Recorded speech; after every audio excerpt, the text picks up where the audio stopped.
Goodbye. Rumor this week is a little bit different. We've got Joe Biden out there telling us that by raising the corporate tax rate from the fairly recent rate of 21% to 28% is somehow going to generate a whole bunch of revenue, but it's not going to slow down the economy. Now, let's step back. The economy had its worst recovery, in fact, virtually a non-recovery during the Obama-Biden administration, and from 2008 to 2016. And that's a statistical fact. There's no political aspect to that. The numbers are the numbers. It was the worst recovery in American history. And what did they do? They didn't do much. They passed a stimulus bill that was supposedly going to help infrastructure. Gee, where did that $800 billion go? Yeah, down the toilet. And they're out there trying to raise money for a 1.8 trillion or 3 trillion or how many other trillions they've got.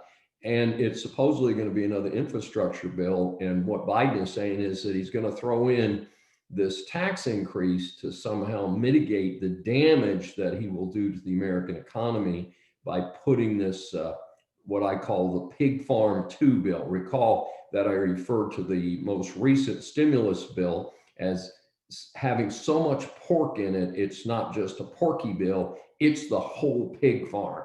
And this current proposed stimulus 2, you might call it, or Biden stimulus 2, is Pig Farm 2, as it is not designed in any realistic fashion. In fact, the statistics I've heard is less than 25% of this bill would actually go to infrastructure.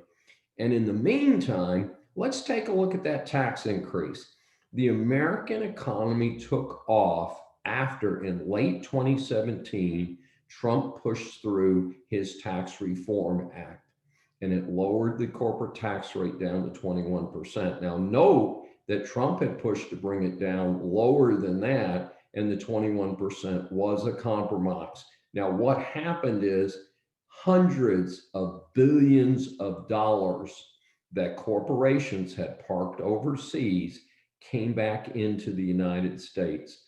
This was a significant development and definitely helped trigger the best economic recovery on record, certainly since World War II. And all we needed to do is to say, bring your money home. We're going to tax you about the same rate that you would be taxed if you kept it overseas. Gee, what a unique concept that we are competitive with other countries in the world. And I think that's a very important aspect. And so what we've got is Biden suffering from Trump derangement syndrome, Trump derangement syndrome. And Biden is trying to undo every conceivable thing that Trump has done to help the American economy. And it's very unfortunate, because I think that this indeed would be a major blow to a struggling economy as we come out of the pandemic. And I think if the Republicans will stand up, make court challenges, do everything they can to slow these things down that have such a negative effect, that we might get out of the pandemic and get people back to work.